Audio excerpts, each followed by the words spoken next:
这边是北海道的根室，然后有一个著名的景点叫根室车石，在最上面那边。那我们先从下面看哦。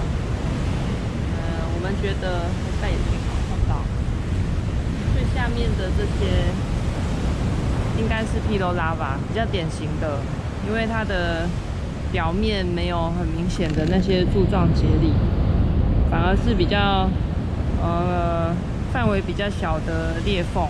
那它没有整个裂到里面，所以这应该是披罗拉吧。然后底下那两个也是，最里面那个也是。那再更上去一点，可能就是一些有柱状节理的了。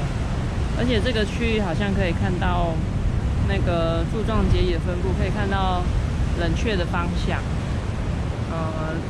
这个裂口这边，它过来这边，它好像有一个井，一个脖子，感觉应该是一个，我觉得它是一个通道，然后就是从外面往里面冷却这样。这边也是，这个可能也是，就是弯弯的。那再更上去，应该就是比较像柱状节理的吧。然后，也许那个根室车石也是一个超级大的披罗拉吧。不过那个规模就跟底下这个就差蛮多的，只是上面的它的节理就是整个像圆球状立体的。然后往中央那边集中，大概是这样。那这边的本来以为玄武岩的结晶颗粒很小，但是里面的结晶颗粒也蛮大的。刚刚很大的大概还有，可能有我的指甲的一半，可能0.5乘以0.5公分。然后这个是刚刚在底下捡的，应该算是披罗拉吧。的其中表面的一块，大概长这样。这大概是6角形吧。然后这个1、2、3、4、5，不知道。然后这个是这怎么看？这是表面。表面是哪里？忘记了。忘记哪里是表面了。这是薄薄的表面。薄薄的表面。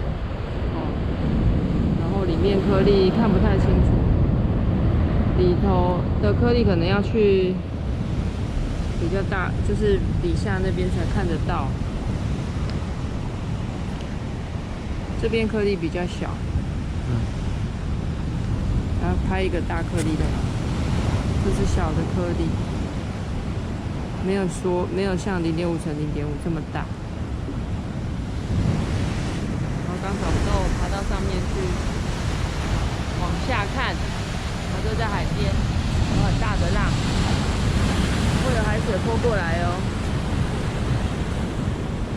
哦耶！今天是8月25号。刚才说的大颗粒大概就是像这么大，可能有一半个指甲这么大，这种大的。我猜它是橄榄石，然后黑色的这个可能是角闪石或灰石吧。像这个大颗的就看起来有点绿绿的，这些都是大颗的结晶。没有想到，